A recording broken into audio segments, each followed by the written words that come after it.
Good afternoon. This is Erin Vickers with the Department of Medicaid. It's not quite 2 o'clock and we're still clearing out the waiting room, so we'll give it just a moment before we get started.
Hello, folks. Hey, Sheila, Mary Haas here. Good. Thank you, Good. Mary. You're Val's more here than welcome. and Steve is here. Good morning, Dr. Schuster, or afternoon, Dr. Schuster. Good afternoon, Erin.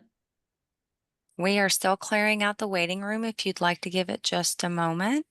Sure. I currently have yourself, Steve, Val, and Mary. If I missed anyone, please let me know. Okay.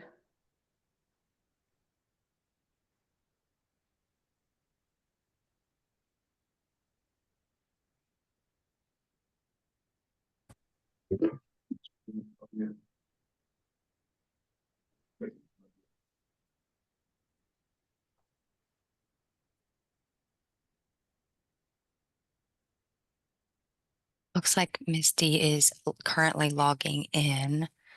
Okay, great. And our waiting room is clear if you wanted to go ahead and proceed, or if you wanted to wait a moment. Your decision. Okay, thank you. I'll wait one more moment.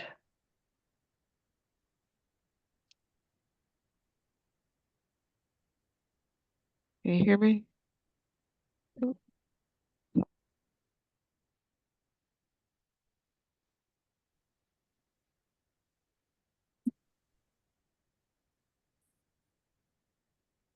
All right, let's get going because we have a full agenda. Welcome to the BH-TAC meeting of March 13th, 2025. I'm Sheila Schuster, the chair, and I apologize for my appearance. I went a couple rounds with the sidewalk and the sidewalk won. So I have a little bit of bruising that fortunately was only that and not broken bones. So I'm grateful.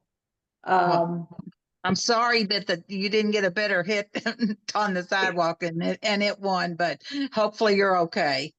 Yes, I landed on a knee, which ended up getting bruised, but no broken bones and no, my eye looks bad, but I can see out of it. So Okay. I've been Well, trying we're to, grateful you're okay.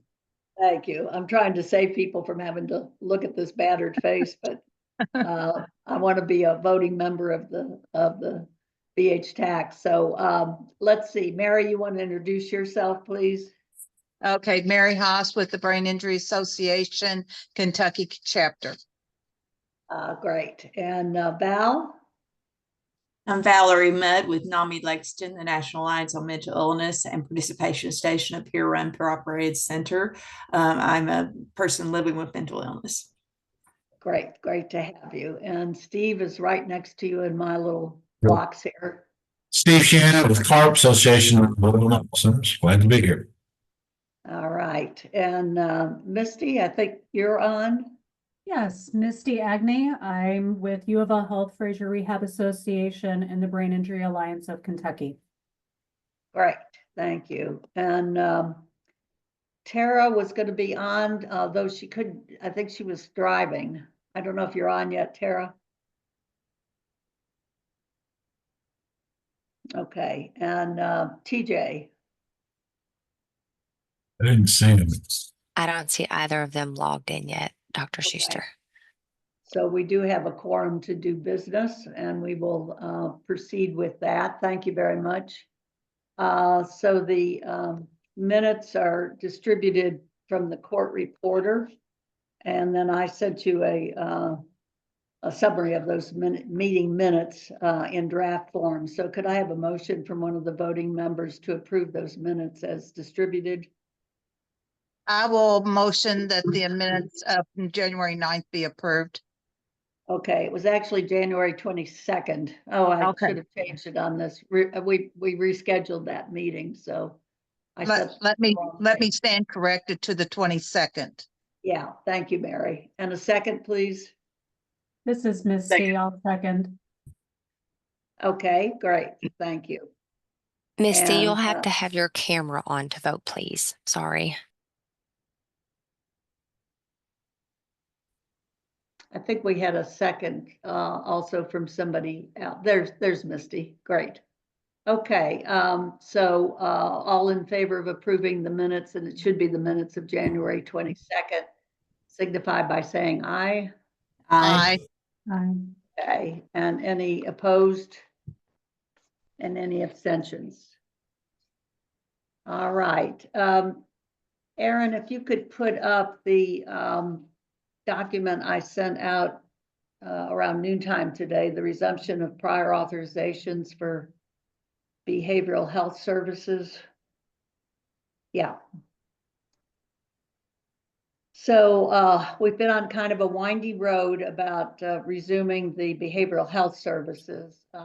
Back in December, mid-December, Secretary Friedlander of the Cabinet for Health and Family Services sent out a message saying that he was looking at resuming them and asking for input, and a number of groups and individuals sent in their input. He then had a meeting of the people that had submitted comments, and that was probably, what, Steve, 3 weeks ago, maybe? Something like that. And went through those initial recommendations that they had made, which were much more, in some ways, much more specific than these, and took some input from everybody who was on that meeting.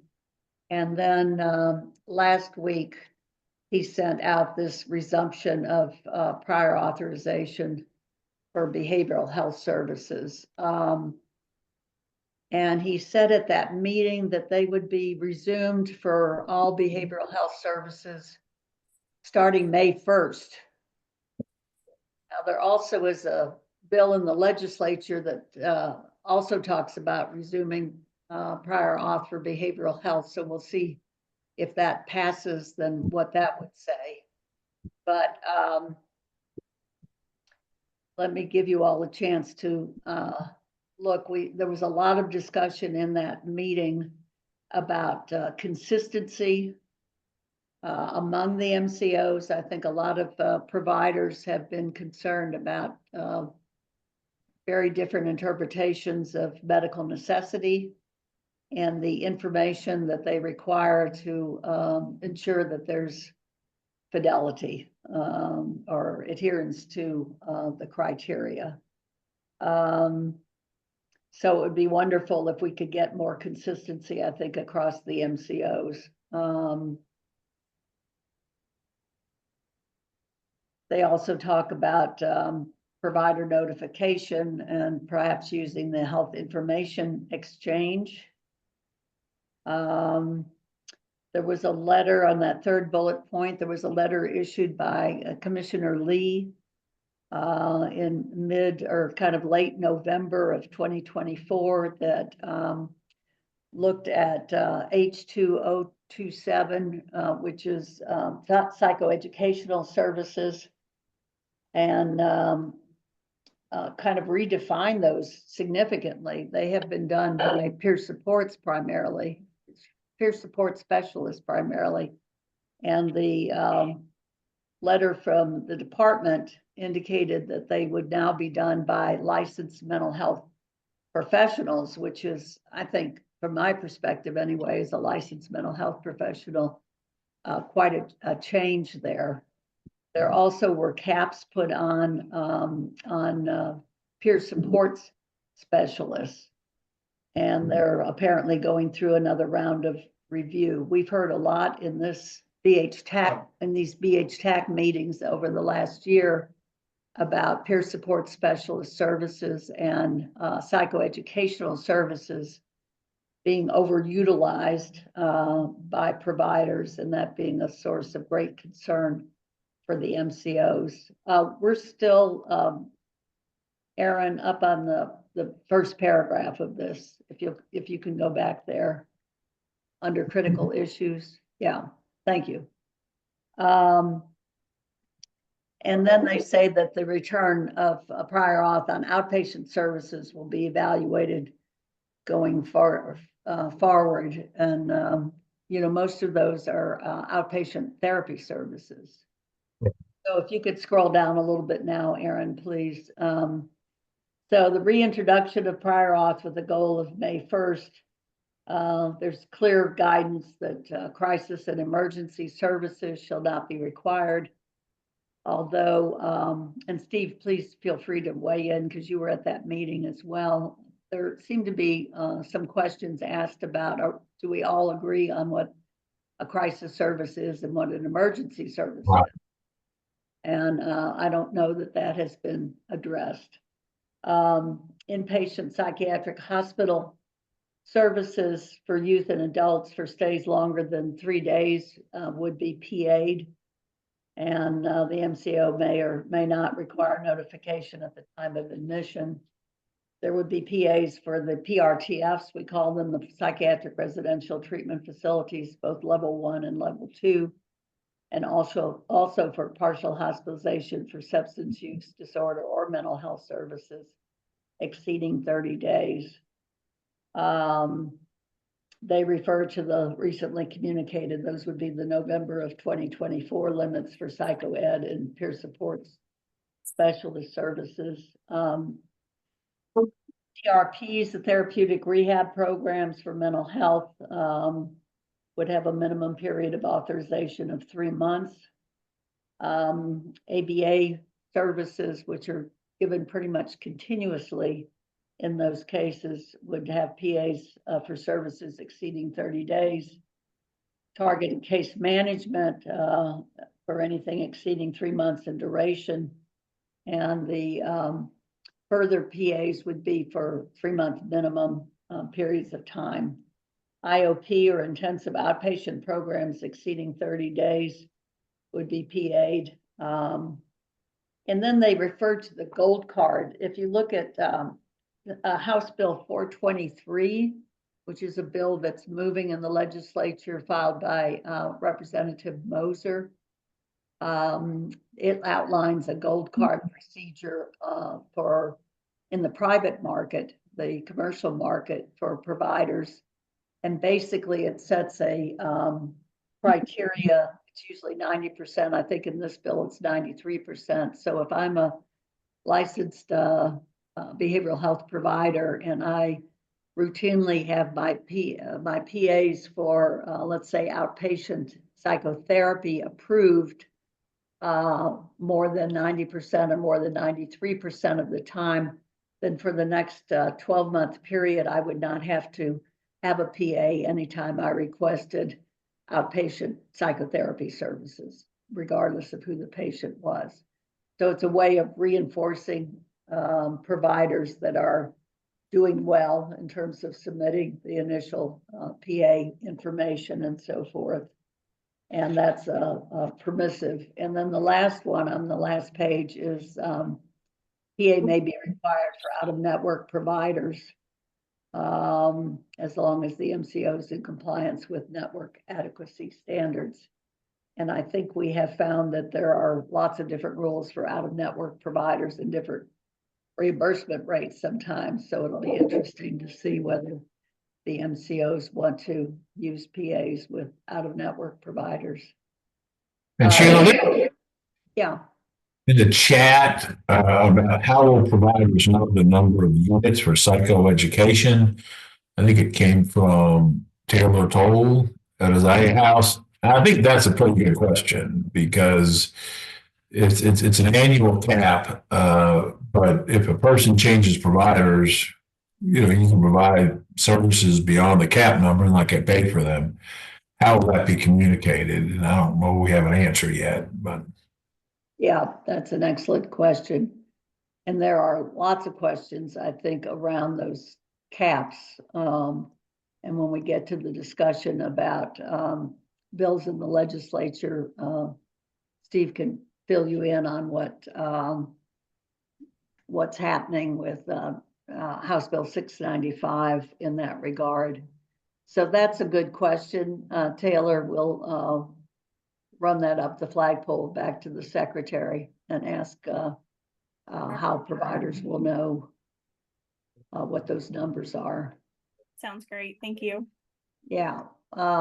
Steve, do you have any other comments about these that you wanted to make? There's some concern that I've heard, probably on the call, Mark's on the call, applied behavior analysis exceeding 30 days. Yeah, that's really a long-term service. You know, it's going to be discontinued.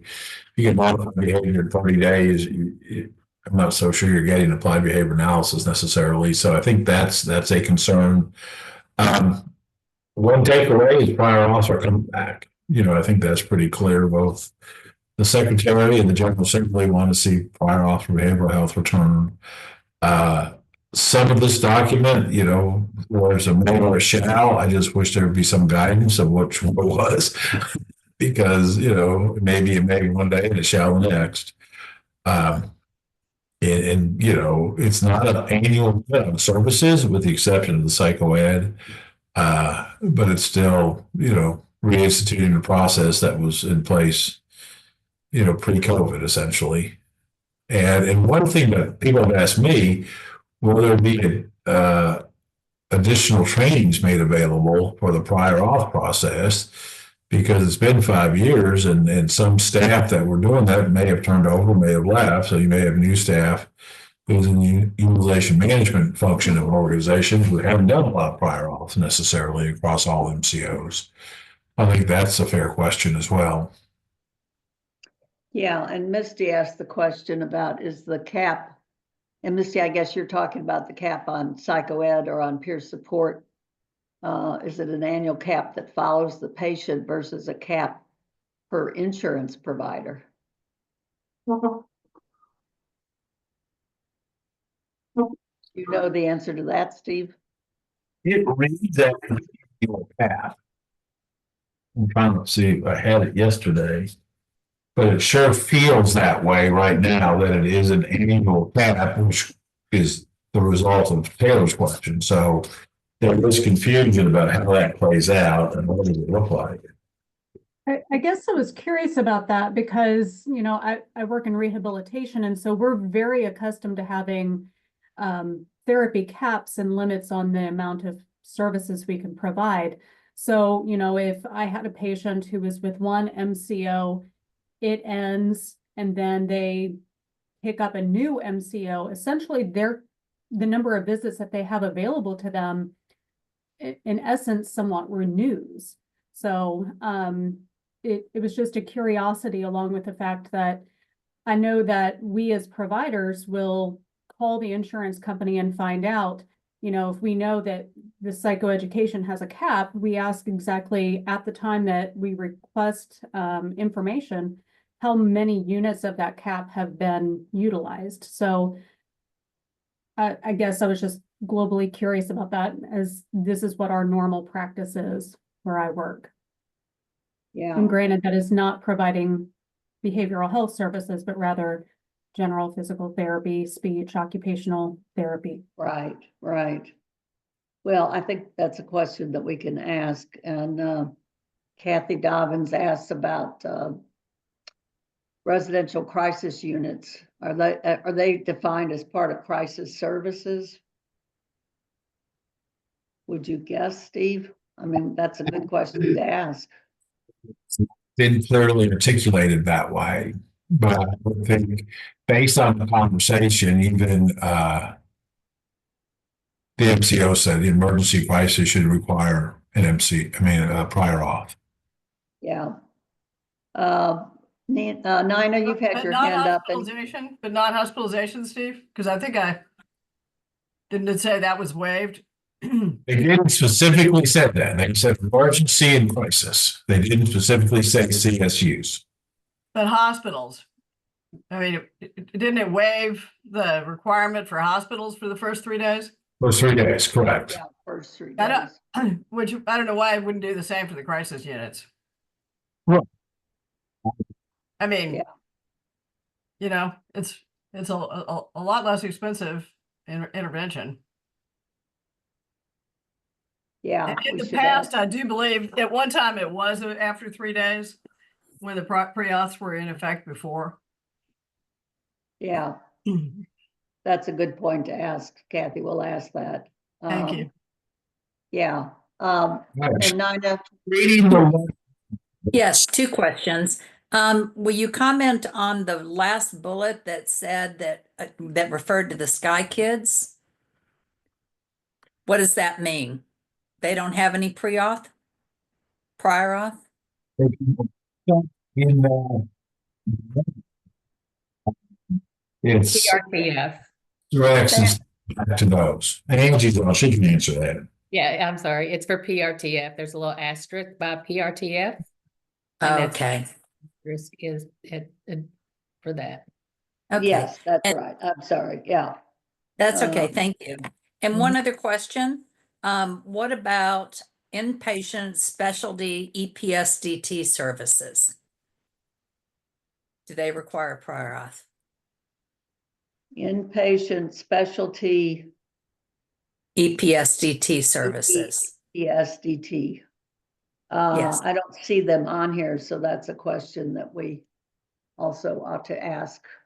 This Yes. is Bobby Sams with EPSDT, and yes, they do require prior auth. All EPSDT services? Does it say that Everything anywhere? that I don't know if it's on this list, but I can tell you that any special needs or special services have to be prior authorized.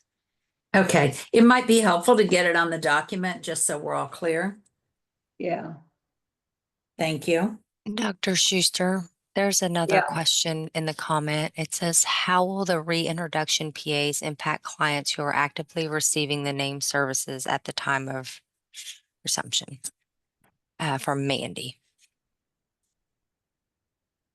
Yeah.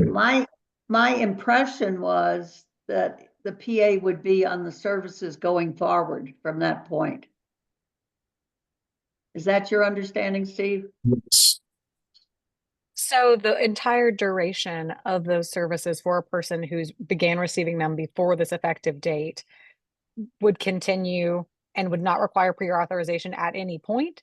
Or would they essentially be at day 0 when resumptions happen? And then the specified amount of time in, they would need a pre-auth.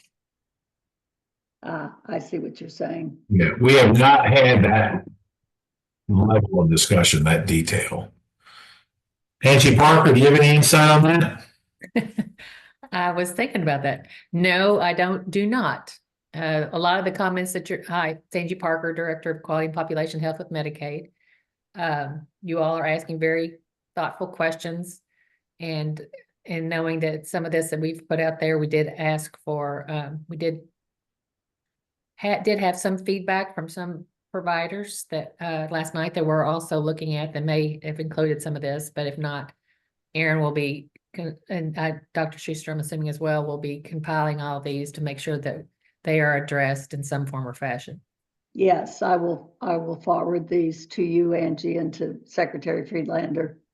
I know we're a day late from the deadline, but since this is really great input, I think, and an opportunity to get it from a wide range of providers. So we'll be sure that we capture all of these.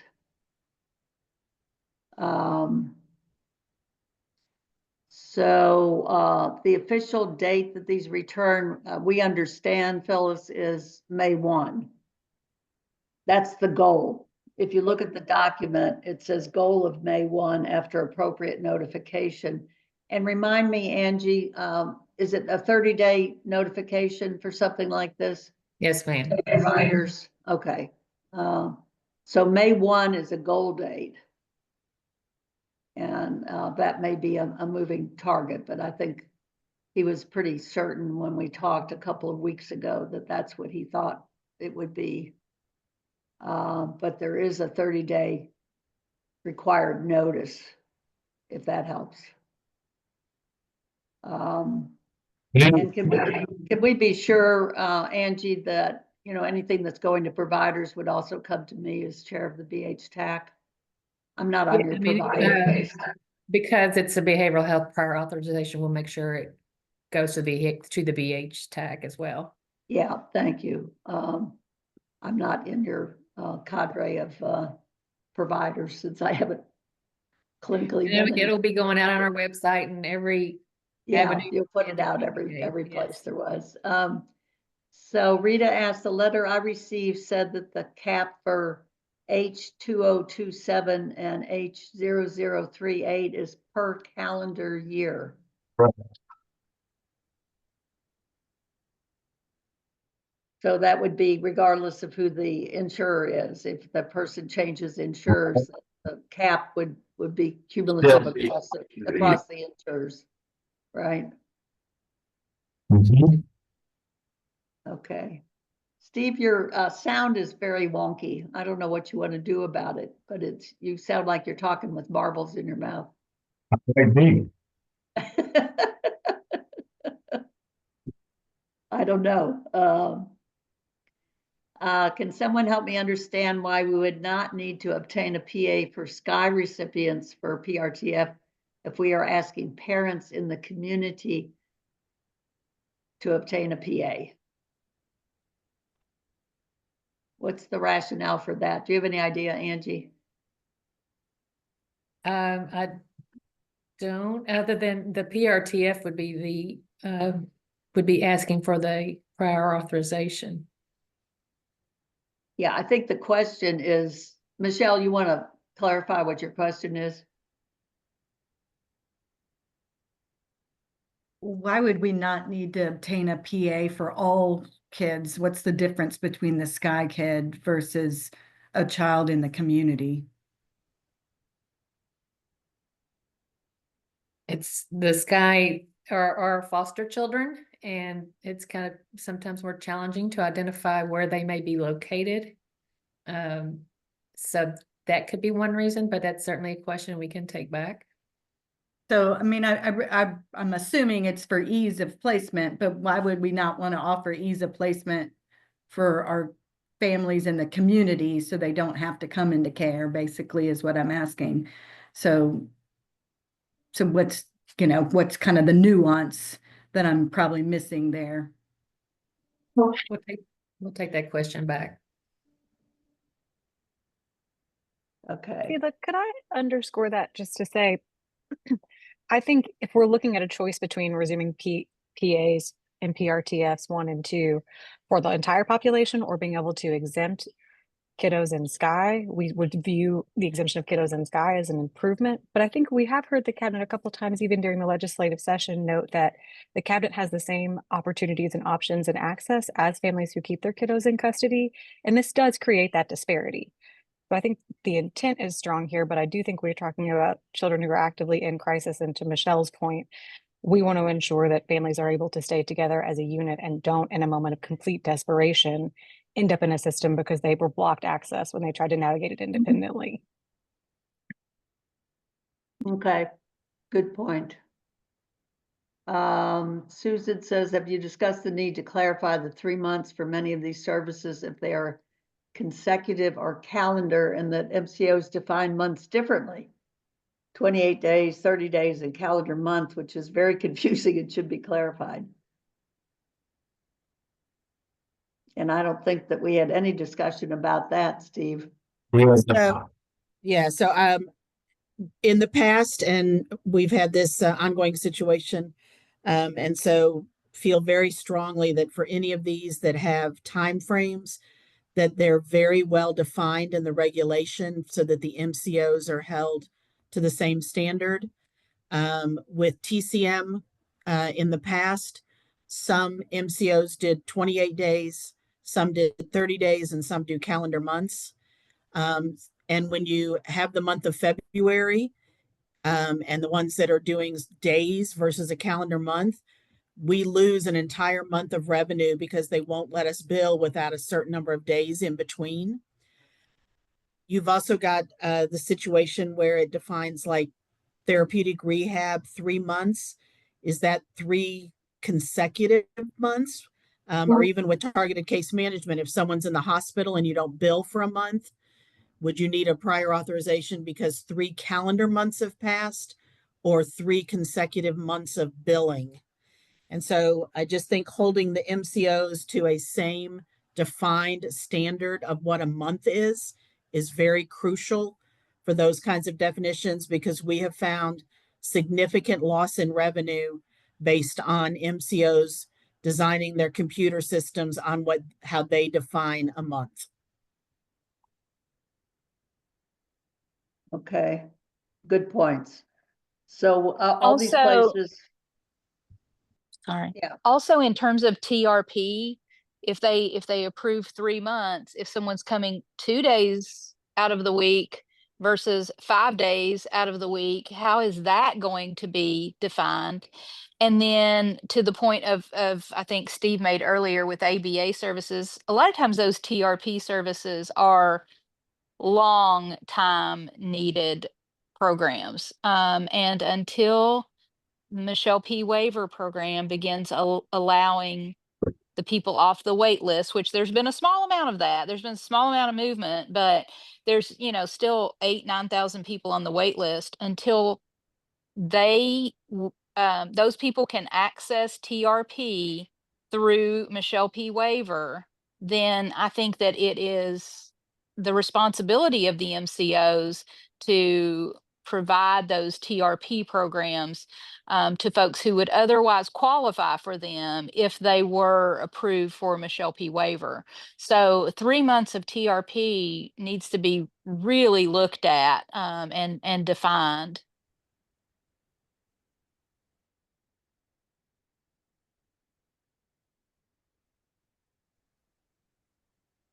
thank you, Susan. Are you suggesting that if people come to TRP 2 days a week, that the month should be defined differently? I'm trying to translate this into something that's very clear.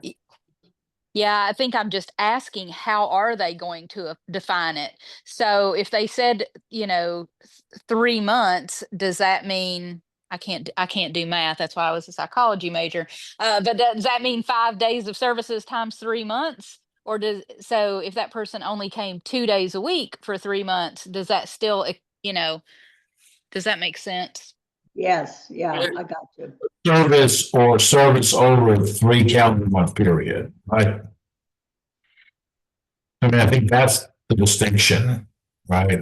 So when you get it 1 day a week, if it's 3 months of service, do you get it a much longer period of time? Or do you get it January, February, March, no matter how often you use it? Correct. And I will say, when we did TRP prior authorization, there was one MCO that we never, ever had anyone approved. So how they define that, I think, needs to be standardized too. Okay. Yeah, it doesn't make sense that nobody would ever get approved for TRP by one of the MCOs. And that was over a 5 or 6 year period. No one ever met criteria. Well, and I would advocate for all of these targeted case management TRP that calendar month is the definition. Yes. And also consecutive is added, or 3 months in a calendar year, because like I said, sometimes someone's in a hospital and there's not a billing for that month. And so we all have to have the same definition of, is it 3 calendar months or 3 billed months? But the 28-day ones, we lose revenue continually because of not being able to bill within certain sequences that they've set their computers to.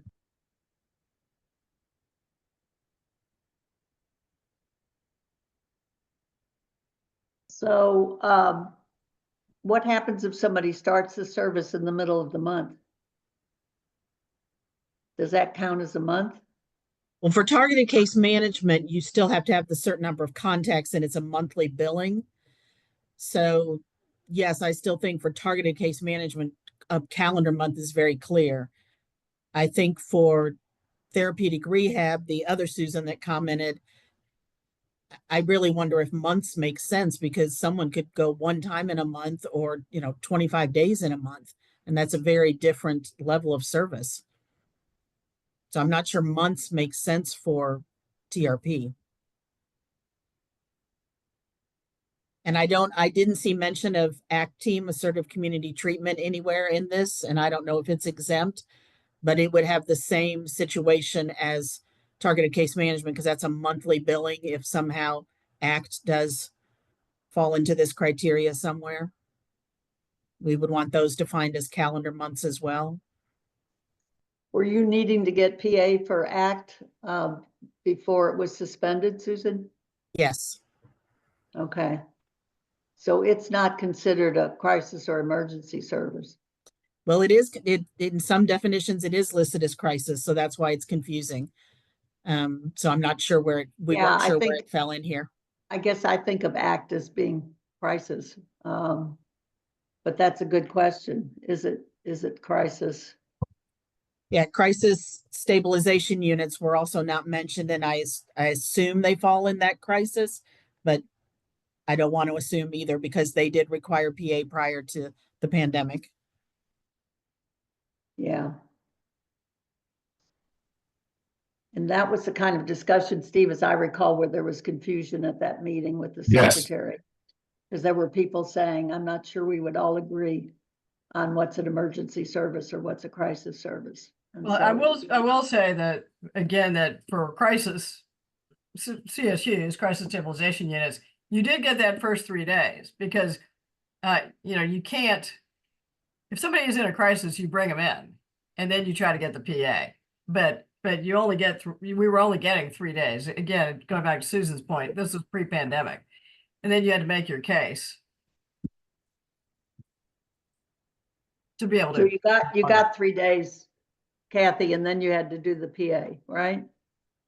Right. I mean, you got the 3 days so you could bring them in the door, basically. Yeah. It could be a Friday afternoon when you bring it, but yeah, you get the 3 days, so you wouldn't get cheated out of that. If it's a crisis, you have to respond quickly to people. Yeah. But then you had to get it, you had to get the PA as soon as possible, within that 3 days to be able to continue the stabilization. Right. But okay, I don't know what it is now. Yeah. Any other input? This has been really, really, really important. And I'm sorry, Steve, what? What's her hand up? Kelly's hand is raised.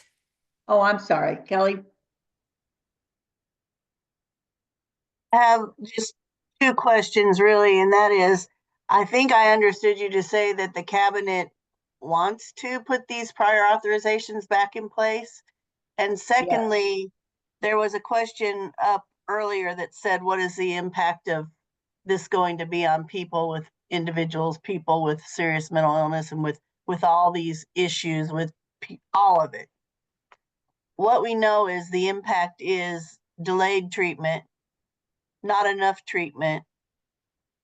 The outcomes aren't good. And, I'm wondering, why did the cabinet want to reinstate these? The secretary did not say.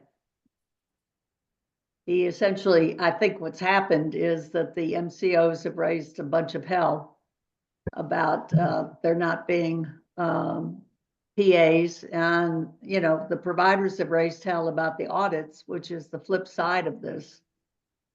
And we tried to make the case, at least I did, and I think Steve did when we submitted comments, Kelly, that there's absolutely no data that says that this improves quality of care. It's all a cost containment. Yeah. And we tried to make that case, you know, to raise that issue. But I did not sense in either the secretary's initial request for input, or at the meeting, that there was any doubt in his mind but what they were going to restart PAs. And if you look at it, we'll talk about it in a minute, House Bill 695, the legislature has heard the same message. Yeah, I hear that. I'm just sad and shocked by it, quite frankly, because those are the people that are supposed to be working for us. And they're the stopgap between the MCOs and the consumers. And it really sickens me when you figure that, you know, nationally, it takes a person with serious mental illness 11 years just to get into treatment to begin with, on average. That's a national statistic by the National Alliance on Mental Illness. And then we continually throw up these barriers, and it just is so disheartening for family members like myself who actually lost children because of things like this. There are real consequences to these decisions that are driven by money. And I think we're seeing this across our country, that it's just horrific.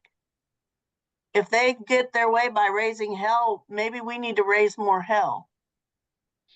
Dr. Schuster, may I say something? Stuart Owen from WellCare. Yes, Stuart. Yeah, and I understand the points, but the other points as well.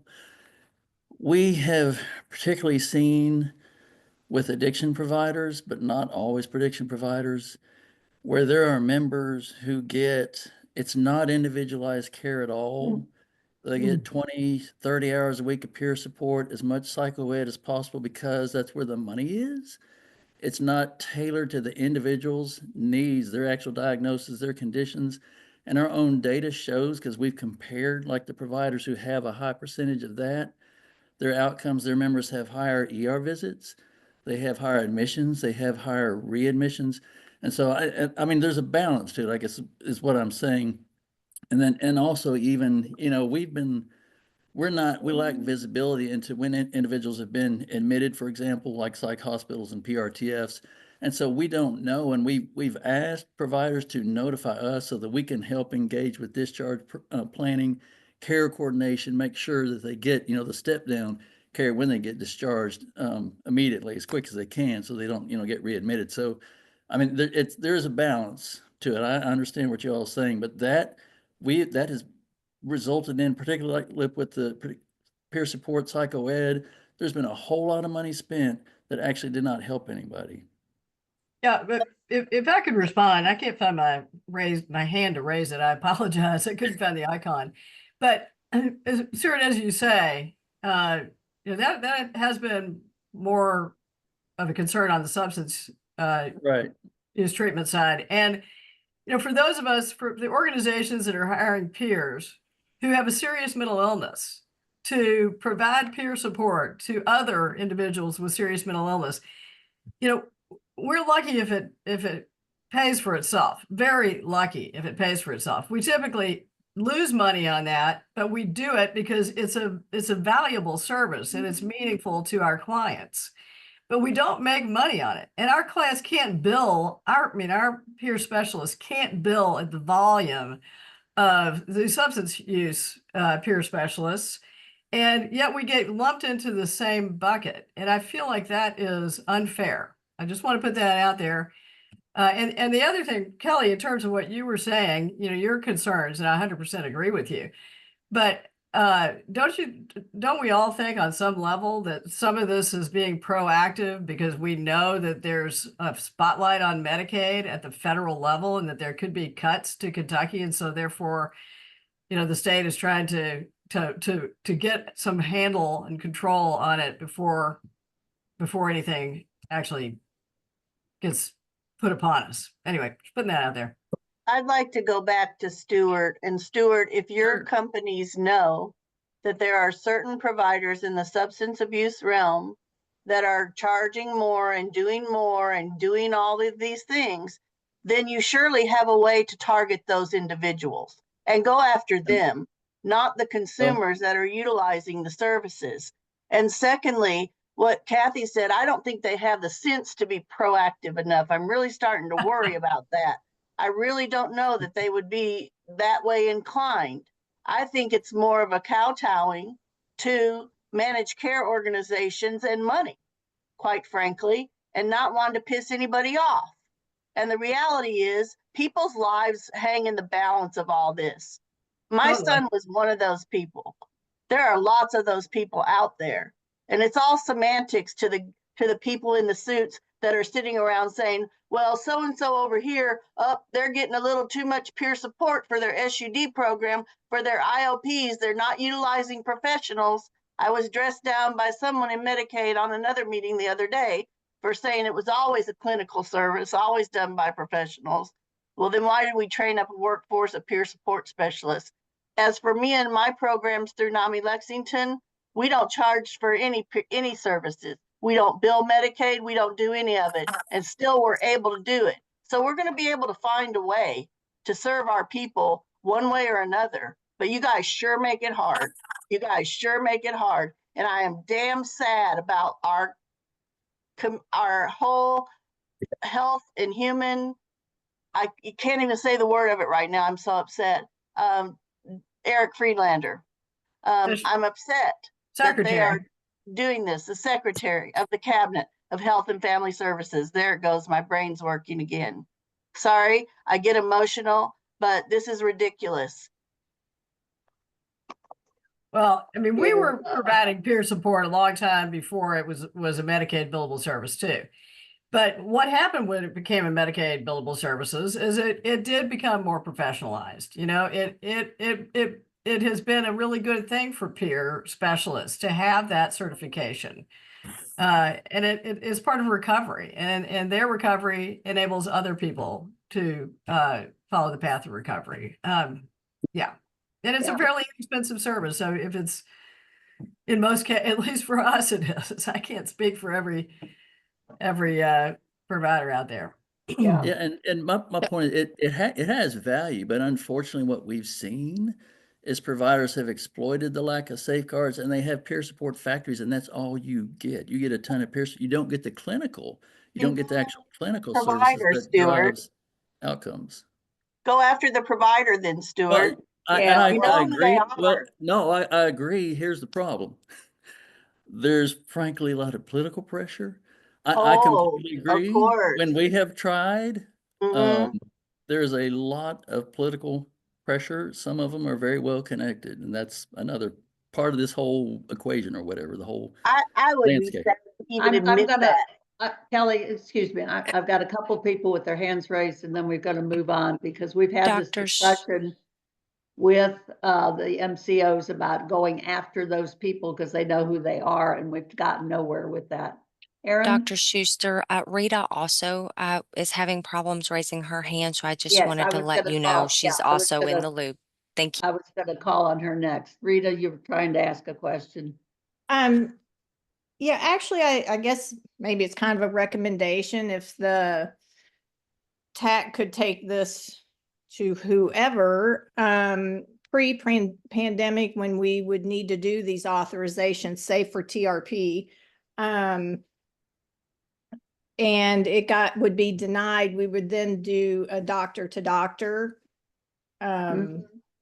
discussion. And I would like to suggest that maybe if it gets to the level of doctor, that the MCOs ensure that in my case, I was speaking with a psychiatrist, so make sure that the doctor that we are discussing these services with are actually in the state of Kentucky, been licensed in Kentucky. Because the doctor that I had to speak with was in Florida and didn't even know what TRP was. He asked me what it was. Oh, okay. So he didn't know enough about the service to discuss it Correct. with you. Yeah, okay. Yeah, good point. Krista Brindley has her hand up. Good afternoon. Thank you, Dr. Schuster. I just appreciate the venue to have the conversation. So I would say that first.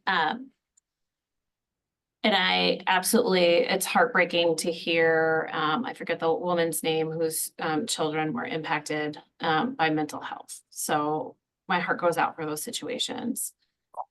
I do really struggle with accusations around it's just a financial thing. I would tell you, as the Kentucky leader for United Healthcare, we are incredibly mission driven around helping people live healthier lives and helping the healthcare system work better for everybody involved.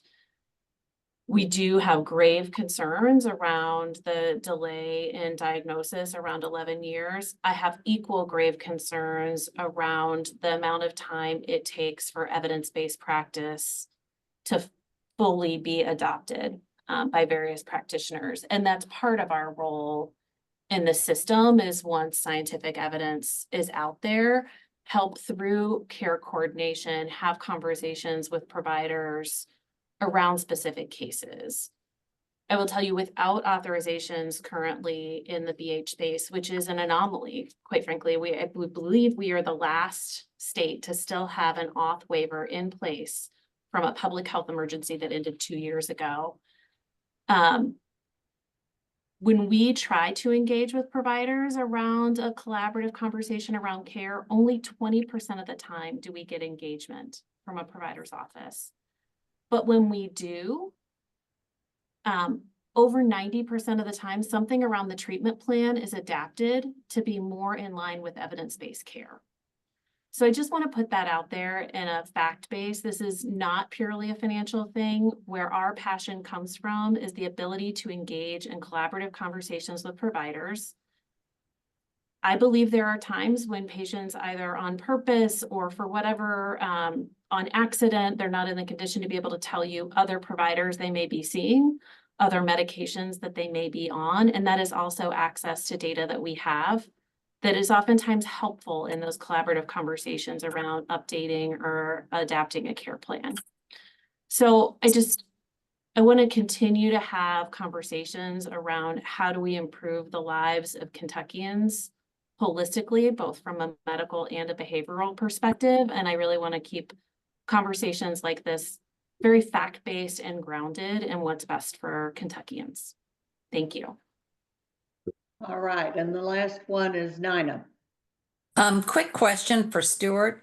Did I understand you to say that hospitals had not been notifying you when patients were admitted, or did I misunderstand that? Yeah, we have had some. We have had some where we have asked and they have not. That's interesting. Yeah, and that's the frustration because we, like I said, we want to help engage. We want to get the discharge planning going, care coordination, make sure they get the appropriate step down. But some absolutely have not. Okay, thank you. Okay. And Val, I'm sorry, I missed you.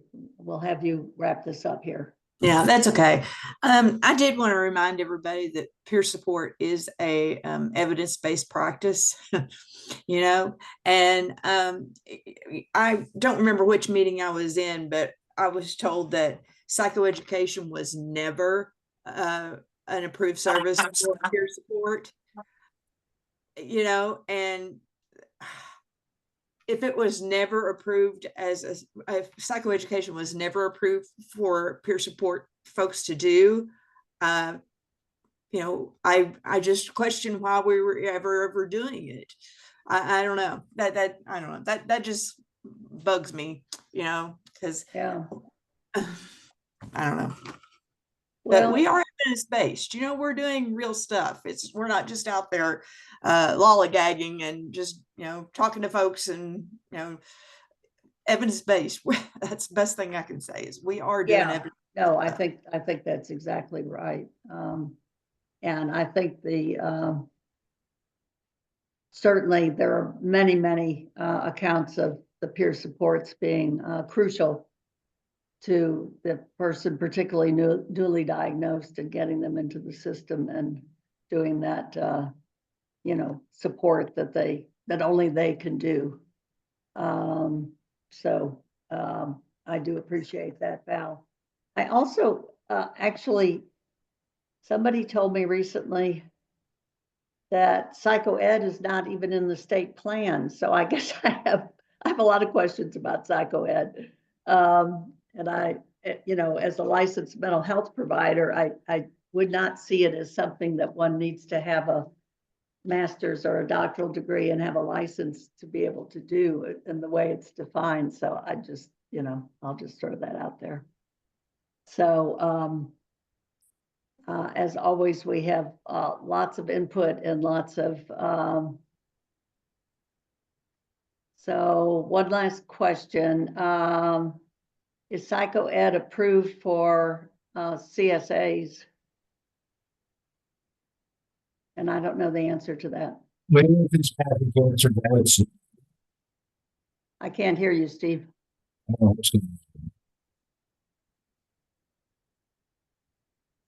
Somebody says it is for 2015, but not for 2027. Oh, Leanne says no. Yeah. Yeah, okay. I hope that answers the question. All right.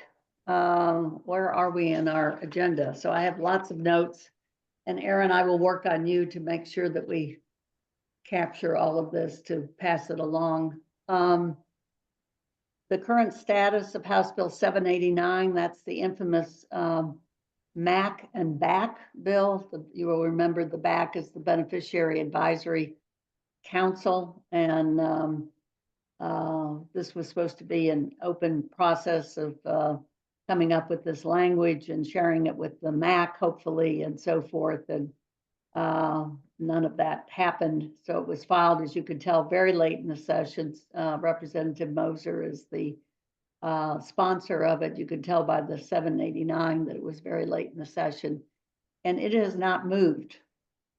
So the statutory establishment of the BAC is not going to happen. And I'm not quite sure what the next step is on that. I don't know if there's anybody from DMS who's on who wants to answer that question about what the next step is. Hi, Dr. Schuster. It's Yeah. Veronica Judy Cecil with Medicaid. Yes, so if the legislation doesn't get out, and as you have astutely pointed out, it probably won't.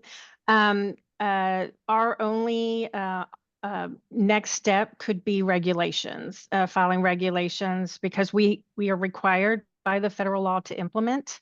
And if we do not have the state statutory authority, we'll have to then file regulations for regulatory authority.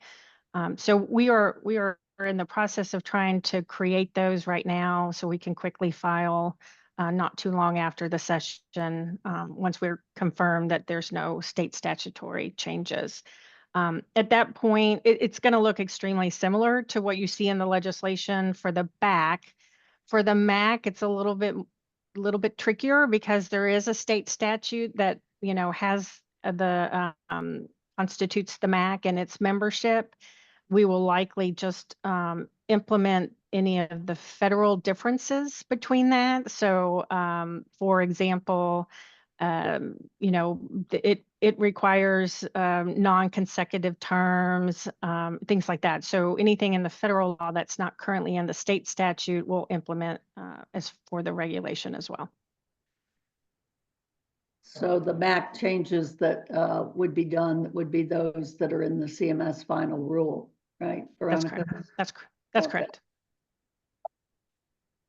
And of course, that means, it'll go through the regulatory process, so folks will have the opportunity. I'm certain we'll probably have to do an emergency in addition to the ordinary to make sure that it's in effect at the time that we're required to comply with the federal law, which is July 9th. Okay. So we will wait and see. Is there any thought that there might be changes at the federal level that would change or do away with that CMS final rule?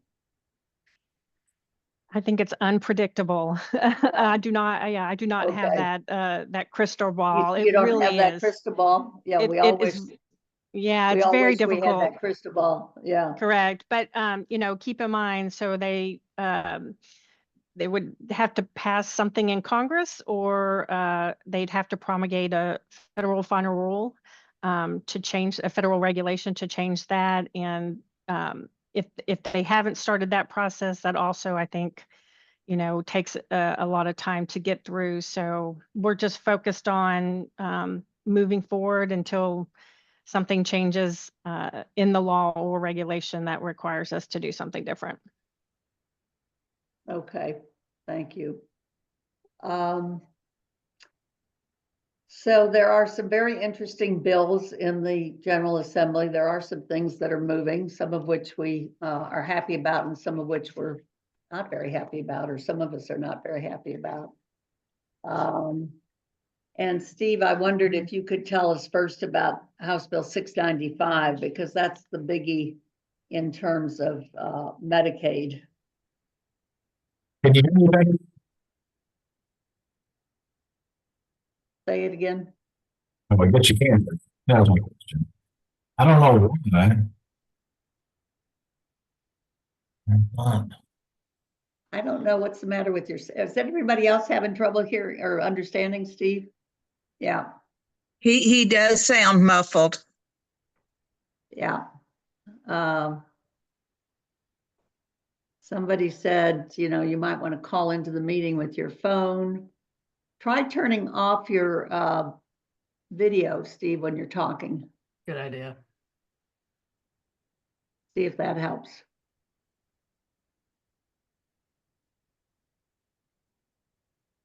You there?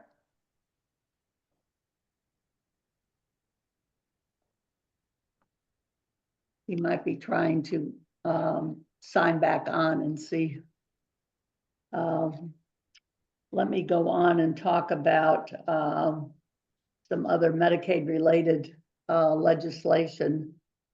Senate Bill 13 is Stephen Meredith's bill that he does every year to limit the MCOs to 3, and it passed the Senate unanimously, was not taken up in the House, but it has now been added to House Bill 9, which is an interesting bill. House Bill 9, if you all will remember, up until, I guess, 2 sessions ago, there was a legislative committee called the MOAC, the Medicaid Oversight and Advisory Committee.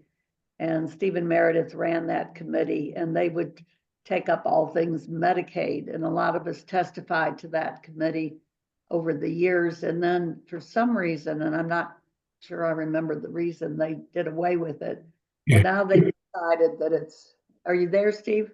Well, I hope so. Anyway. Yeah, it's a tad better, but not a lot. Staying, I'm sorry. They worked this morning for the reentry tax. Yeah. So try turning just your video off and see if that's any better. Is that better? Yes. Is it really? Well. Yeah. Yeah. Okay. So talk about 695 first, and then we'll go to House Bill 9. Sponsored by Adam Bowden, sponsor. He's the vice chair of appropriation revenue, and the co-sponsors are Petrie, the chair of appropriation revenue, and he can't really understand. You know, I'm sorry. Yeah. Okay. Let me do my version of it then. So 695, as Steve was saying, was put out there by the chair and vice chairs of House A&R. So Petrie, Bowling, and Bray. And, you know, our first look at it was like, wow, the legislature is taking over the running of the Medicaid department. And then they had a meeting, and there were many, many reassurances made that they were not taking over the running of Medicaid. And there was quite a bit of discussion at that meeting, which was for discussion only.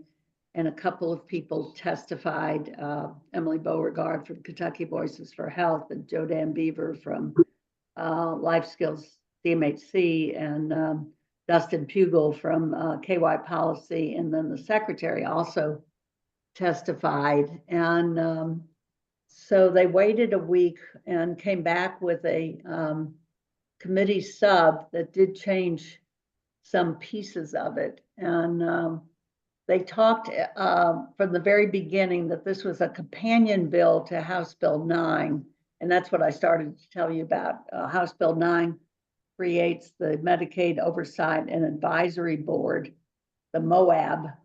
And instead of just having legislators, it has legislators. It also has the budget director. It has the state auditor. It has the commissioner of Medicaid. It has the chair of the Medicaid Advisory Council, and some other people. And they're looking at the MOAB as being kind of the guiding light for what would happen with Medicaid going forward. I think this was done in large part, well, for two reasons, probably. One is that you may remember that the legislature, which is predominantly Republican, got very upset with the governor, who is a Democrat, about a couple of regulations and a couple of things that came out of the cabinet that they were not happy about. One of those was the expansion of adult services in Medicaid to cover vision, dental, and hearing.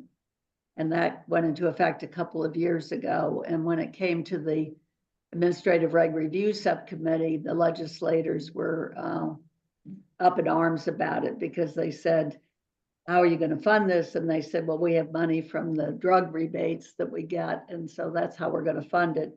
And the legislators said, you can't use those funds because we have not authorized you to use those funds. And Medicaid essentially said, you know, yes, we think we can, and so we're going to do that. And so they have done that, and that reg has been found consistently deficient. And so if you look in the last couple of legislative sessions, Senator West does a Senate Bill 65 to talk about all the deficient regs, because that battle continues. I think the other battle came up around the crisis services and the contract that was let by the cabinet in the millions of dollars that was not authorized by the legislature. And again, they said, you know, how are you doing this? And they said, well, we have money available. So there's been a difference of opinion, to say the least, between the legislators and the administration about who has the authority to make these changes in Medicaid. So 695 kind of systematically goes through a whole bunch of issues. What happens to that drug rebate money? And they changed it to make it still available to the cabinet, at least through the 2 years of this biennial budget. I think they're going to change that language when they get to the budget session in 2026. They also actually put in there that prior auth for all behavioral health services would start. Originally, it was 90 days from the date of the law going into effect. They recently changed that to 180 days.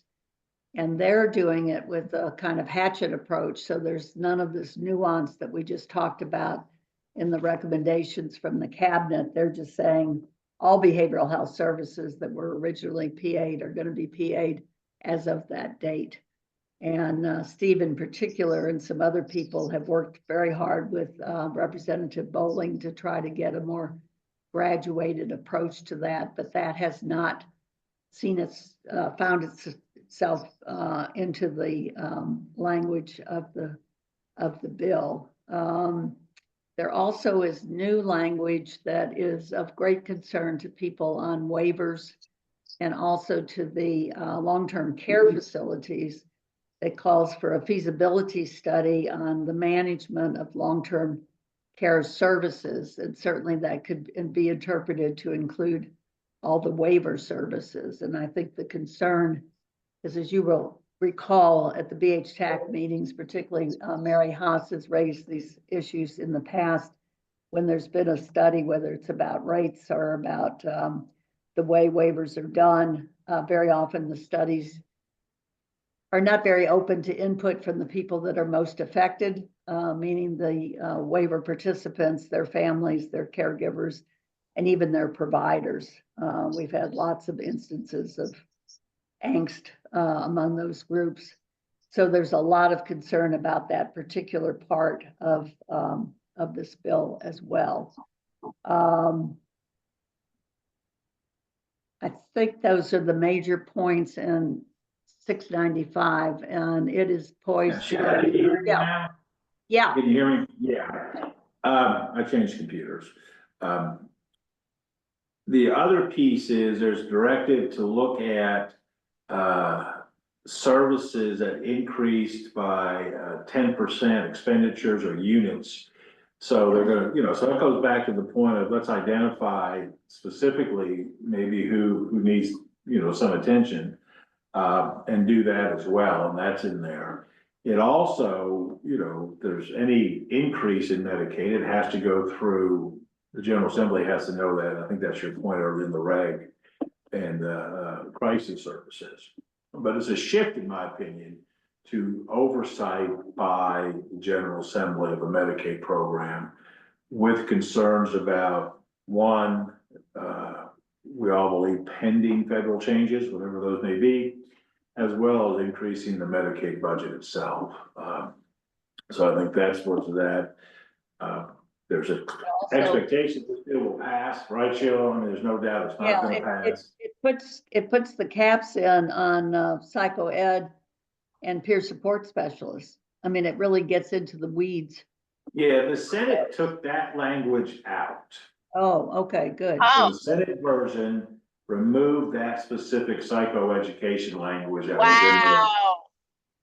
Yeah, but so we'll see what happens. But it's still the letter, November 1 letter is still included in that. So that's gone right now in the Senate version, and procedurally, the House can agree with the Senate version, or they can go to a conference committee and discuss those changes. But again, this all has to happen by midnight Friday, or they lose the ability to override a veto, which I anticipate in this bill. So and this is a companion bill to House Bill 9 that creates the Medicaid Oversight Advisory Board, modeled after the Public Pension Oversight Board, that really everything will go before the MOAB, just to make, before it gets into a budget even. So the MOAB, which has legislative members, Medicaid Oversight Advisory Board, as well as some other folks on that board as well, what it looks like. And they'll have to seek approval. And that's kind of how it works out in the Public Pension Oversight Board, the same thing. And yes, and the PA language is new members, it looks like, new people accessing behavioral health will have 90 days before a prior auth. This is, again, not what the secretary is talking about. This is what's in the bill. And existing will have 180 days before a prior auth kicks in for those services. And it's all services. They don't break down which services it is. It's just prior auth for behavioral health. One takeaway is behavioral health is really apparently is under the microscope, and concerns about that spend. It's not only driving any Medicaid shortfall. The managed long-term service supports, what does that look like? What's going to be included in that? And what happens with that, and a feasibility study, and I've said this, almost every answer is yes to feasible. It doesn't mean it's feasible, easily. Is it effective? Does it meet people's needs? I think is what, I think Kelly kind of touched on that earlier. So but we anticipate it passing, right? Yeah, yes, I think it will. And the MOAB bill, the House Bill 9 Meredith put in his 3 MCO limit. He also put in his 340B pharmacy bill. And I don't know what they're going to do with that, Steve, whether that's going to go into a conference committee. Because some of that is language that other people don't like. Right. So big changes coming with Medicaid for sure, because it looks like 695 is going to go, and probably some version of House Bill 9 is going to go. Sheila, can I just make one quick comment on Yeah. on 695? One of the things that on the 10, specifically what Steve was talking about with the 10% increase, one thing that I think we're gonna have to be really diligent about with the Moab and even implementation of 695 is the context of why there's an increase. Because I know that one of those particular codes that falls under this is due to a lot of efforts and some changes in policy to get providers to become Medicaid providers. So part of that growth is just increased access to the service. And I worry about some of those, and specifically the ABA is what I'm talking about, but that is worked for years to get some changes so that more providers would become Medicaid providers. And so if you just look at the trend line, you can't make the assumption that this is an overutilization or there's something nefarious going on here. It's the access was not there. Now there's an increase in access, but that's one of the things that I think we'll need to really pay attention to under the Moab is that legislators understand the reasons behind this and don't just look at it as like, oh, here's a trend line. We need to address this trend line and flatten it. Yeah. Because all increased spending is bad, which is not the case. Good point. Did It says utilization rates or expenditures. Yeah. So, if you go from 10 to 11 providers and they see more people, then the increase of 10% may really be a good thing. Right? Yeah. Steve, did they take out the scorecard for behavioral health services? No, the scorecard Did they leave is that in in? there as well. Yes, yeah. Yeah, again. And it's interesting, yeah. I'm trying to Well, find it, but it behavioral is- health has been a target, and that's because of the. So the scorecard piece, they changed it to the cabinet is to develop the scorecard versus the MCOs. Yeah, the cabinet may collaborate with Medicaid managed care organizations on the development of behavioral health substance use disorder services scorecard. So it's just not solely the MCOs now. Yeah. And that's the Senate committee sub right now, Yeah. There was a thing in the comment that the Moab Medicare Health Advisory Board language has been added to 2 Senate bills by the House. So they have multiple ways to get to the Moab in case House Bill 9 doesn't get through the process. Yeah, I think they definitely want it to go.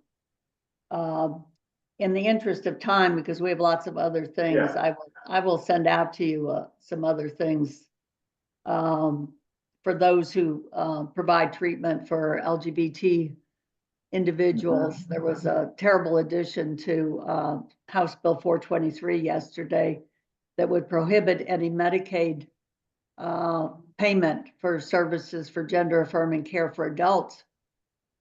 The other stuff on trans has all been about youth, but this is adults, and that bill passed committee and will probably pass the Senate and go back over to the House for concurrence. So there's some really bad stuff happening in that vein as well. And some good bills that we were hoping, like a revamp of non-emergency medical transportation did not go anyplace, and some other bills. So we'll send that out in a little bit. Thank you, Steve and Bart and Karen, for your information. Yeah. And isn't that bill 425? The transgender bill? Are you referring to 495? It's 495. 495, yes. 495. I was thinking of the prior auth bill, which was 423. Yeah. Thank you, Hannah. It's 495. So you could look for that there, but that was a very bad addition with the committee sub and no transparency. I mean, Anna was there to testify against the bill, and then this boomerang got thrown in there, and it's very difficult. Status update on 1915I, the SMI waiver spa. Any update on that? That would be me. Good afternoon, everybody. Hi, Sheila. Hi, Tanya. Steve, haven't seen you Shows guys. you how much we, so each loan, because we had the second loan. Leanne, I think you're, yeah, thank you. Yeah. Tanya, you're going to give us an update on the 1915. I was, and sorry that yeah. Ann Hollins was sorry that she couldn't be here today, but she left me a list of points, bullet points for updates. I've been working with her on the 1915I project, and so it gives me something to some new challenges that I'm really enjoying. But for right now, at present, we're still waiting on CMS approval for the 1915I state plan. CMS has stated that we're on the path to approval. We've made technical edits, and current status is that it's still under review. So should be soon, and we've been saying should be soon for a while. The proposed regulations from Medicaid are now available on the LRC's webpage. If you like, after we're done, I can put the link into the chat. There are 5 of them, and there's a feedback process, a hearing process that people can comment on them, and we would encourage that. BDID continues to work collaboratively with DMS to develop and refine our provider education and certification processes, and we've been meeting weekly to develop the training and competencies we want our providers to have with our targeted population.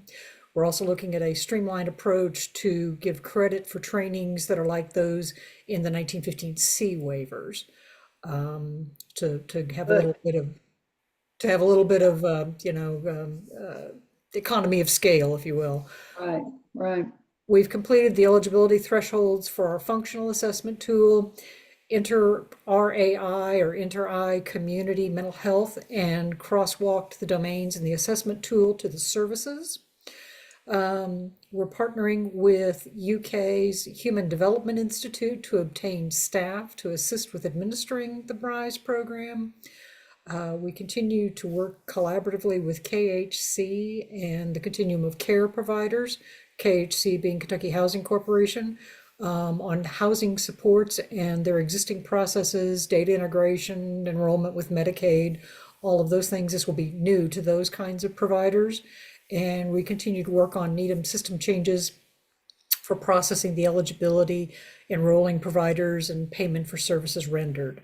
Listening to myself, that there were a whole lot of acronyms. If I said if I wasn't clear on something, let me know. But that's where we are. In other words, we're rolling.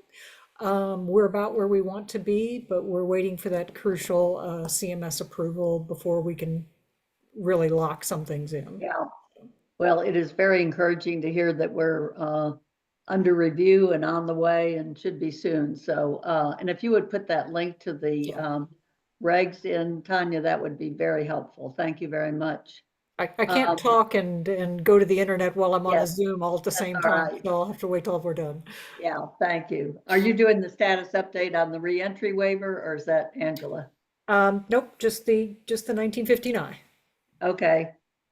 Thank you so much, Tanya. Yes, Good ma'am. to see you. Thank you, guys. All right. And the reentry waiver? Although I'll let her do that if she wants to. We like it when you do it, Angela. No, you go ahead. Good at it. She does a great job.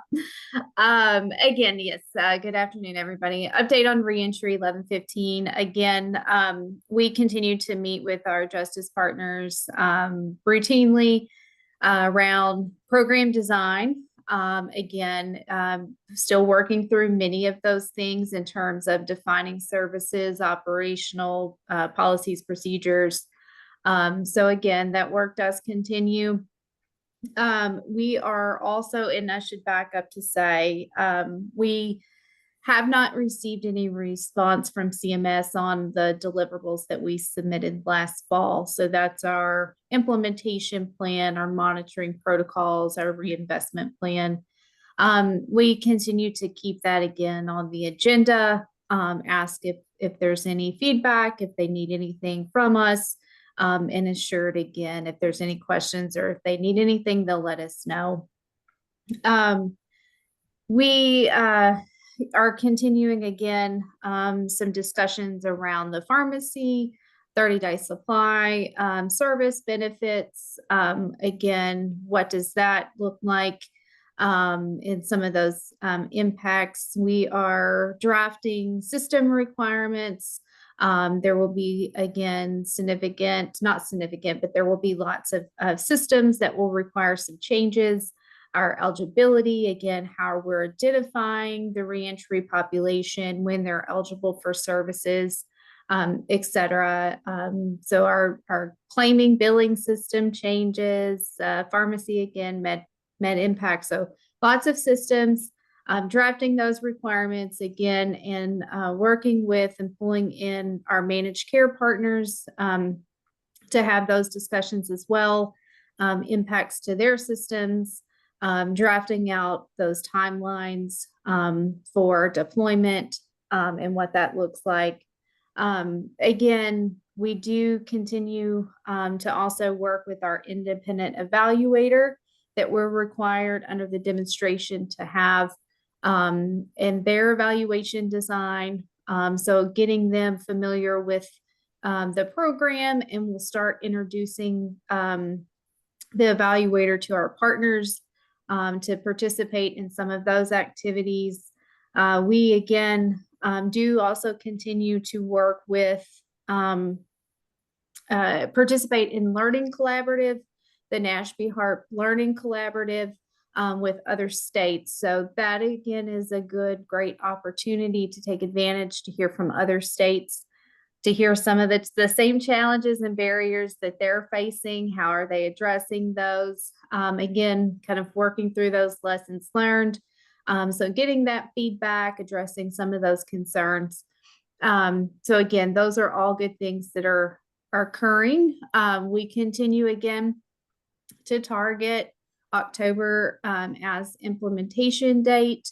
So again, marching towards those system changes, deployments, readiness, training, onboarding, again, schedules. And so that is still the target date. Great. Lots of work. Thank you, Angela. And just a reminder for those of you who are particularly interested in that reentry, Steve chairs the reentry TAC, and you can get direct updates from Angela in even more detail. And it meets the same day as the BH TAC, but it meets at 9 o'clock in the morning. And that Zoom link is on the DMS website. And that's a good TAC for those of you who are working with or concerned about our incarcerated folks. So thank you very much, Angela. Appreciate that. I have on here any follow-up on audits from the MCOs. Does anybody have anything they want to share?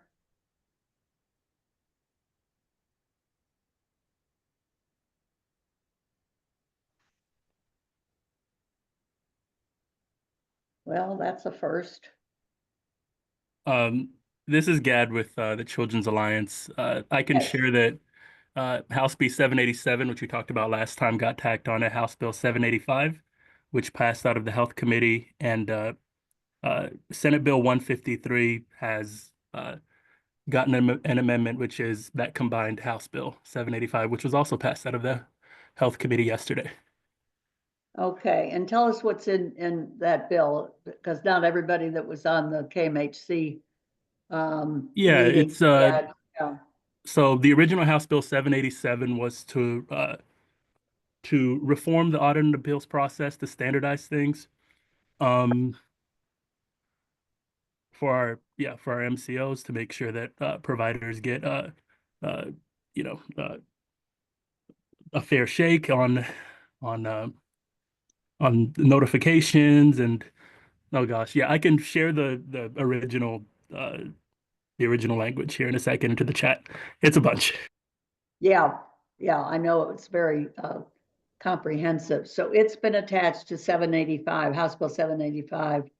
And It's also now been attached, attached, yes, to SB 153. yeah, an SB 153. Great. So you're still alive. We are, fingers crossed. Yes. Okay, great. That's great. Great to hear. And we will keep an eye on now 785 and Senate Bill 153. Good to hear that. Thank you.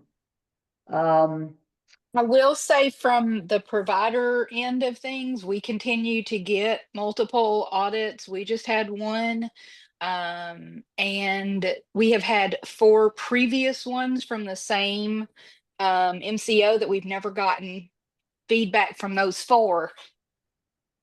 So that we had 4 within the last maybe 18 months, and now we have another from the same MCO, and it just feels like an exercise in futility. You know, we keep spending the time to copy the charts, to mail them, to do all the things, and Yeah. there's not even feedback. Yeah. And I think that's been one of the big frustrations. Thank you for sharing that, Susan. I'm sorry to hear that, but that has certainly been one of the big frustrations. And hopefully, if this language that was in 787 could get passed, that might put some teeth into it. I think DMS has tried very hard to ride herd on this, but I think we need to tighten this up. So thank you very much for sharing that. I would echo that as well. And I would also add that we are continuing to appeal results from some audits where they don't understand Kentucky regulations, specifically around targeted case management.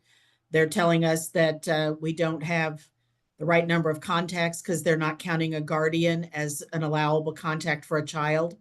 And they're asking us to reimburse that money. And that's happening continually with 2 of the MCOs and has been. So I echo an earlier comment when we were talking about authorizations.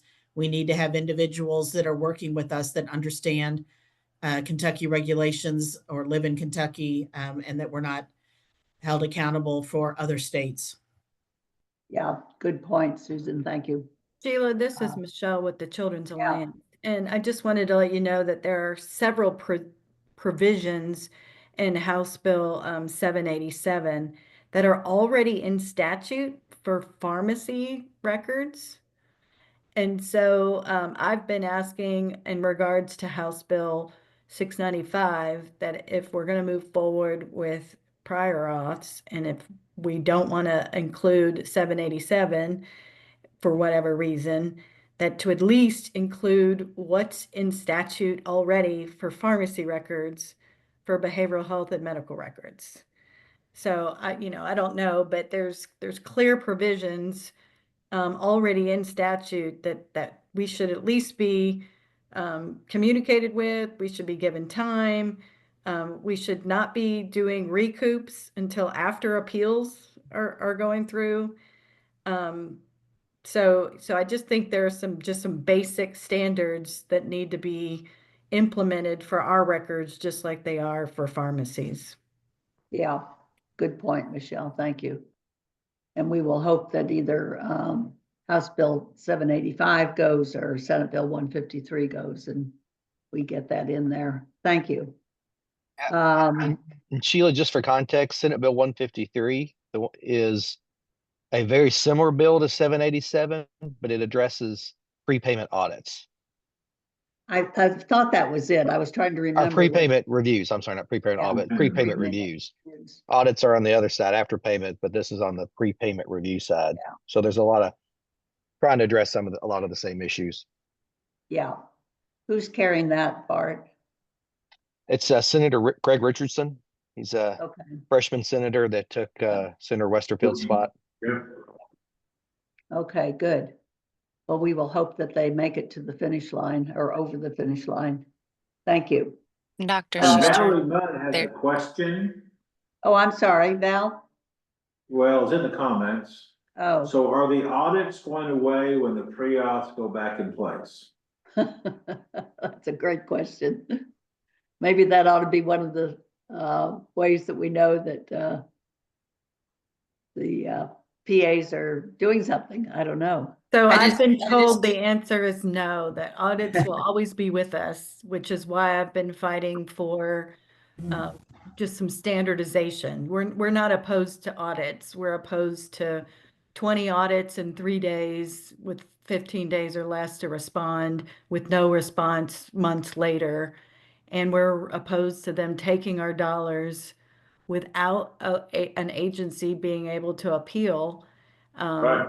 Then months later, once they win the appeal, they have to get their money back. It's like, why do you get to take the money during the Right. appeal process? Yeah. Wait Yeah. until they lose the appeal, and if they lose it, then you need to take it. I mean, I'm for that, but at least give people the opportunity to appeal and respond, and not 20 times in 3 days with 600 and something, files. So Yeah.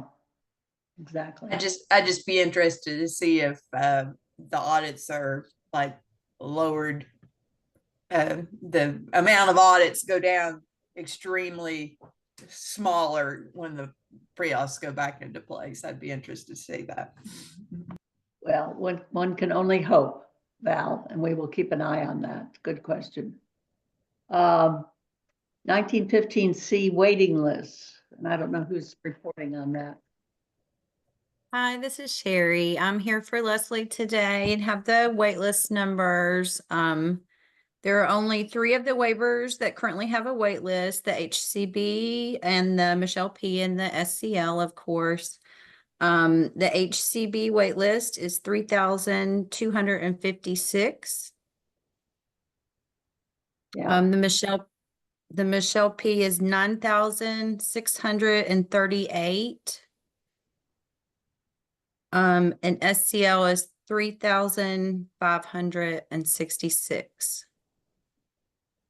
So total, that's 14,502 on all of the wait lists, and those are unduplicated. Those numbers are from 310. This is Mary Haas. Is it possible, I'm going to be serving on a couple Medicaid forums and a roundtable discussion. Can you send out through Aaron or whatever the total number of individuals on each one of those waivers and then the wait list numbers? That would be very helpful to me. Yep, I have a little table. I will get that over. Thank you so much. Sherry, Sure. did I take these numbers down wrong? Because a quick count in my book looks like it's over 15,000. I've got AC. What she gave you, the last number she gave you is unduplicated. So if you do count all of those up, you will see that it is more, but there are many individuals that are on multiple waiting lists. So we let you know the unduplicated number. Oh, all right. I see what you're doing. So you're giving us the numbers that you gave for the waiting list include duplicated numbers. Right, but we let you all know the unduplicated, which is Okay. going to be less because of the individuals that are on more than one. Okay. Because I looked at it and I'm like, no, it's over 15,000. It's over 16,000. Okay, that makes sense. So the number of unduplicated, the number of individuals counted only once is 14,502. Alicia, Sherry, yeah. Yes. Okay. Yeah, we would be interested in getting those total numbers. I had asked Leslie for something. It was a interview on television, and that was probably 2 weeks ago, and I think it was in the 33,000 range, Mary, of total number of people on all the waivers. Okay, But thank you, Sheila. we will get the absolute numbers from Sherry. That would be great, Sherry. Thank you very much. And Dr. Schuster, Rita put in the chat she would like to speak. Yes, Rita. Hi. Okay. I'm trying to get some, I guess, hopefully I can get some feedback about what's happening with this situation. I found this information out last night and I was pretty shocked. I am in the process of trying to become an SCL provider. And I've been in that process for quite some time. Turned in my packet in September actually it was September 17th, 2024. And I'll preface this with, the governor had approved, I don't have the numbers in front of me, a certain number of slots. And part of those slots were opened up during the current fiscal year, I guess. Yeah, they were in the budget. They were in the budget from the legislature, Rita. That was not from the governor. Okay, Yeah. in the budget. Yeah, in the budget, right. And then I guess there's going to be some of the slots will be in the budget the next year. Is that how that works? There were some approved for the first year of the fiscal year and then some for the second year of the fiscal year. Right. And the article I was reading said, they didn't want to put them all out there at one time because they wanted to avoid overwhelming providers. So maybe the article I'm reading is a little off. I don't know. But when I turned in my packet in September of 2024, I was told that there were 10 packets in front of me. Yesterday, I inquired, this is now 6 months has gone by, I inquired how many packets are in front of me, and I was told 8. So if I do the math on that, it will take me 2.5 years to become an SCL provider. And that seems extraordinary to me. Yep. Is that normal? Or I don't know. Do we have anybody from Medicaid that can respond to Rita's question? I don't know if we have anybody from the Department for Behavioral Health on here or not. But what I can do is, because the Department for Behavioral Health is the operating agency for the SCL and Michelle P. waiver programs. But if you would like to send me the emails of where you followed up with them and, stating that there was 10 and then, kind of a timeline, if you don't mind, I'll be more than happy to send that to their director, Crystal Adams, and follow up with her. And I can put my email address in the chat here. Let me just get it open, and then you can send that directly to me, and then I will forward it on to BDED and follow up. Is that okay? Yeah, that'd be great. It just, I mean, that was, like I said, I just found that out last night, and I'm okay. Yeah. And I just put that in there. Yeah. So there's her, there's Alicia's email, Rita, in the chat there. Thank you, Alicia, and keep us posted, Rita. Let us know next meeting. Okay, How much progress you've made, okay? We want more providers, obviously. Yeah. And just, Okay. and if you want me, Dr. Schuster, just to kind of also hear, I'm not sure what article she was reading, but we released those slots kind of over a period of time, right? And, I'm not sure in what context they were talking about overwhelming providers, but you don't want to create a bottleneck at the beginning because everybody has to receive that assessment. And so, because that is the first step in the process. And so we've got to make sure that we've got enough, assessors and all of that. And then once they meet level of care, that's when we can also then they can pick and choose who their case management provider is and all their other providers. Okay, thank you.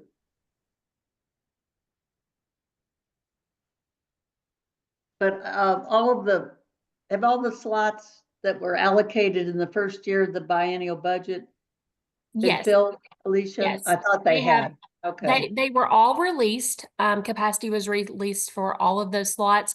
And excuse me, for all the waivers, those were completed. I know it was before the end of October of 2024.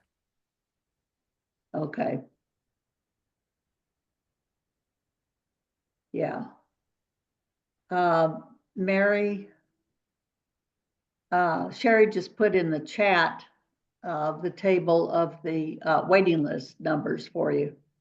Okay, and did you put the total number No, of folks we being don't have. served? No, we don't have the total. Yes, There we it did. is on there. Yeah, I'm sorry. It's on there. It's got funded slots and filled slots. Okay. And remind me, Sherry, what the reserved, why the reserved are there? So let me, Go I might ahead, be Lisa. just to see through that. No, that's okay. Sherry was actually covering because I know there was lots of us in different meetings today. So, you know, the funded slots, obviously how many is funded, the filled slots, those individuals are enrolled. The reserve slots are where they have been given capacity. They could be waiting on an assessment. They could be waiting on Medicaid eligibility. There are individuals that are in this category that may have received an assessment, but received a denial of level of care. So some of these individuals have chose to go through the hearing process, and technically that slot is going to be theirs until that hearing process is complete and we receive a final order, one way or the other. Okay. So it's held for them until a final determination is made after review and appeals and so forth. And if they end up not qualifying for it, it would go then to the next eligible person, I assume. Yes. And also, you know, there are, I think I would have to just confirm, but I'm pretty sure that within that, there are individuals that those slots are theirs. They might be out of services right now. They are not deceased or anything like that. They may be in hospitalization or different areas, but that slot is still theirs. Okay. So we can't give it away just yet to another person. So what is the available slot category? The available slots are what's available that can be released. We look through that. We do try to hold back a few slots because we have learned over the years that sometimes we have to give slots back to an individual. Maybe they were closed because, you know, it didn't appear that the process was going through like it normally should. There may be times somebody got closed out, but they were still waiting on the MRT process. So if we can determine through research that an individual was doing everything that they were supposed to do, we will give that slot back to that individual since it was not of any fault of their own. Okay, thank you. All right, thank you for putting that table there. And we will send out what was in the chat to everybody. I'll send it out to everybody who's on my list. And if you're not getting direct communications from me, you can send me an email to kyadvocacy@gmail.com. It's an easy email to remember. Thank you. Sheila, yeah. Dr. Schuster, I'm sorry, this is Misty. I have a question. How long, and this is for Alicia, how long are those individuals permitted to remain on that reserved list? It really varies. You know, it's until they get enrolled or their slot is then given to another individual. Once that slot is no longer theirs, it's, you know, it would be changed from the reserve to the available. But once they get, you know, eligibility, so you have to get waiver level of care approved. And then you also have to be financially eligible through Medicaid. And that's when they're enrolled that they would go to that field slot. So it's really, it's a variation of, you know, I don't want to say, you know, it's 30 days or 60 days because depending on SSI sometimes can take a little bit. The MRT process can take a little bit. You know, if all is well and good and the happy path, I think we did some statistics that, you know, they were getting services within like about 58 to 62 days, but that is not, again, the case with everybody, depending on just the whole financial eligibility part. So there's no hard and fast number that I can really give you, Misty, if that makes sense. I appreciate that insight. Yeah, you're welcome. Yeah, that's helpful. Thank you. Mary, you have some questions about the ABI waiver and access to therapy services? Yeah, we're still somewhat in this holding pattern, whatever. People, the way I understand, I'm being told from providers and family members that if you were already in the waiver, you are still getting your therapy services as before. But if you are newly enrolled into the ABI waiver, then you are now having to go through the state plan, which limits your availability to be able to acquire those specialized therapy services that a lot of our folks desire. And so anyway, I know one of the providers called me and he said he was still having difficulty being able to access the therapy services that he felt his client needed. So that's kind of, we're still here. And the other problem is the PDS services. A lot of our folks, because of the limited availability of residential providers, that they would choose to do PDS, but I think we're still in a holding pattern on being able to get PDS services. I don't know if anybody can address that or not, but that's what I'm hearing from a lot of family members, that they have wanted to do PDS, but that they're, especially in the Louisville area, that there's not case management or, so I use but support broker or whatever availability. Is there anybody that can respond to that? I think Misty Wright is on and is gonna talk about PDS. Good afternoon, everybody.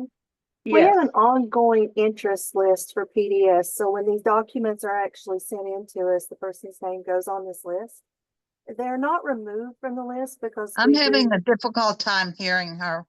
Oh, let me see if I can make that any better. Give me just a moment.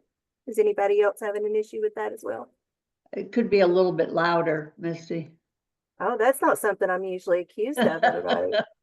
All right, let me just speak a little louder. Is that any better? I think that's All better. right, there we go. Okay, so we have an ongoing PDS interest list. So when we get the PDS documents, the person's name goes on that list and they're never really removed from it. We do mark them as the fact that they've gone active for those services. So using that interest list, I currently have the overall numbers, as we have had 986 people actually move off of that list into active services. 247 people have shown no interest in PDS once they've been contacted, or if for some reason maybe the waiver had closed and they're off that list now. We have 898 individuals that are actively being tracked for PDS services. 472 of those are currently receiving traditional services. Of those that are remaining that they've either chosen not to do the traditional services because they're waiting to have an individual actually be their PDS provider that is not currently certified to do so. A few of those we have actually not been able to communicate with despite numerous attempts. And a few of them are truly waiting for a service provider in their area. And Mary, I will let you know after the last behavioral health TAC, when we started going into this, I only have 2 individuals listed on the PDS interest list. So if you could please share with me the organizations and or the people, just to make sure that we're getting all of those forms that we need to get, I'd be more than happy to look into that for you.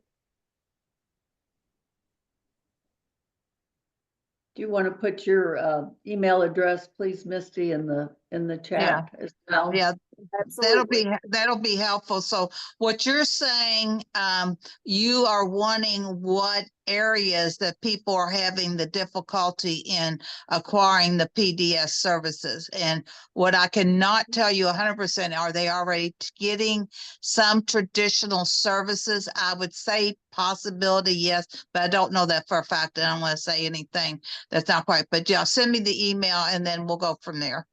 It's in chat, and that's the thing I want to know. I want to make sure that we're getting the lists that we need to get from the people we need to get them from. I don't want us thinking we're receiving everything and there may be a kink in the chain somewhere that we need to straighten out.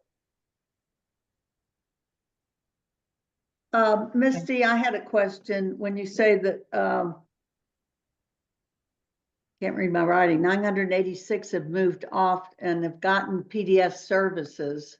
What's the time frame for that? Is that this past year? Is that the last 6 months? Is that 2 years?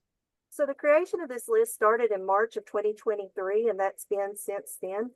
Okay. I can do more numbers on how many come off within each year. We can do it by calendar year if you'd like. But that's been overall since March of 2023. Okay, that's very helpful. This list is an ongoing list. It's not really like a Right. true waiting list. It's not like the next person on the line would get a service if somebody else come off it.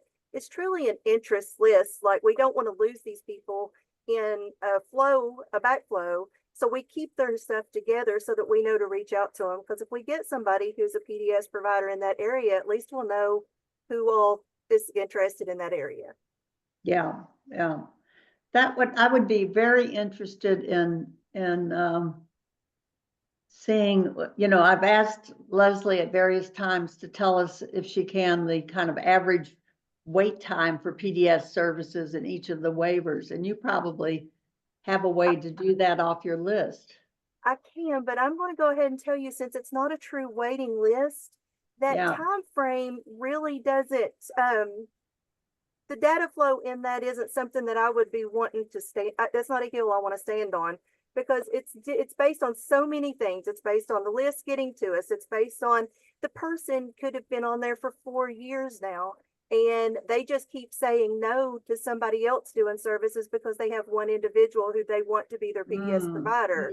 So we have a lot of reasons that people have stayed on this list. And I really I feel like if we treated it like a waiting list and we give it those fast, hard numbers that we do for the waivers themselves, we're not going to get accurate reflection of true wait list type style times. Does that make sense? I'm sorry. Yeah, it does. I keep hearing these stories about people waiting for years to get PDS. That's why I keep trying to figure out what's going on. Because the numbers I've gotten from Leslie, the one time I think, or maybe twice, she gave me some, we're certainly within, I don't know, 50 days or 60 days or something. And it seems so at odds with families that call me and say, I've been waiting for 6 years for PDS. Well, no, I probably was the person who provided her those numbers to give you previously. So I can say that that's probably why it doesn't add up. I give you the fast, hard numbers, but it's not going to really add up for the reasons. And if we have groups, individuals, providers that you all really want to look at specifically, I'm more than happy to look at that. And we may find that maybe a provider is not getting those forms to the right place. Yeah. And that's why they're not on our list, because Mary had mentioned that she had, I think there was upwards of over 300 on the list the last time. And I was completely shocked when I went out and looked at the data, and I had 4 people since March of 2023, and only 2 of them are on there. And both of them are actually doing the thing that I had mentioned, where that they're staying on that list because they want a specific person to qualify as their PDS person. And that's not been able to happen for them yet. And it hasn't happened because the person doesn't qualify? That's the reasons in my notes, is the person that they're wanting to become that has not yet met qualifications to do so. Ah, okay. Yeah, much more complicated than just looking at a list and counting the days or the months or the years or something. Okay, thank you. That's very, very helpful. Appreciate that. Status of the Medicaid unwinding and recertifications.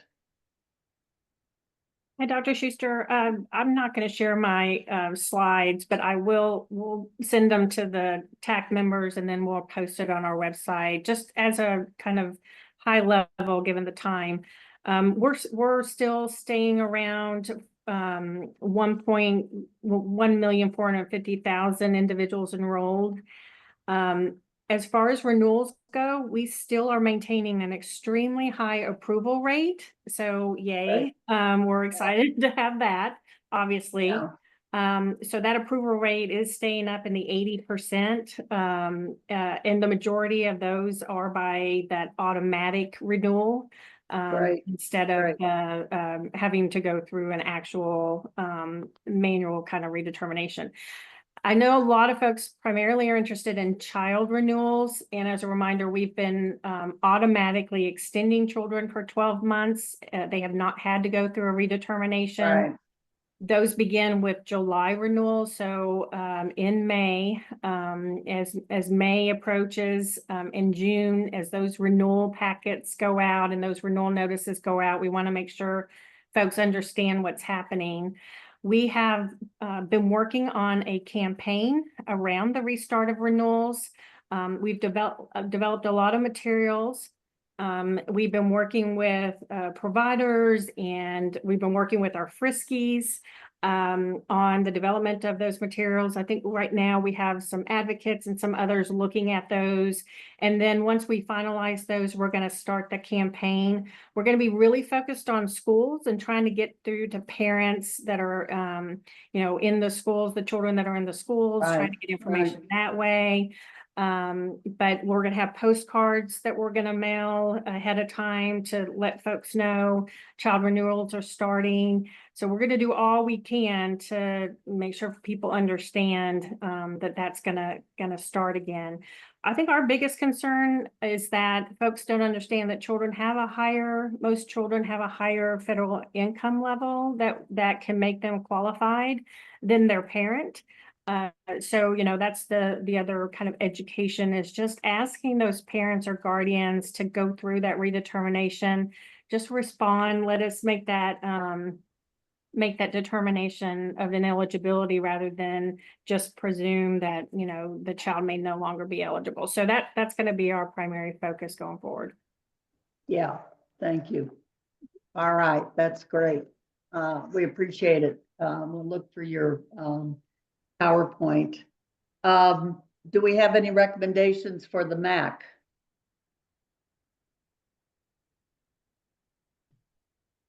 I don't have any myself, and I don't know that anything's come up specifically. We have a couple of things.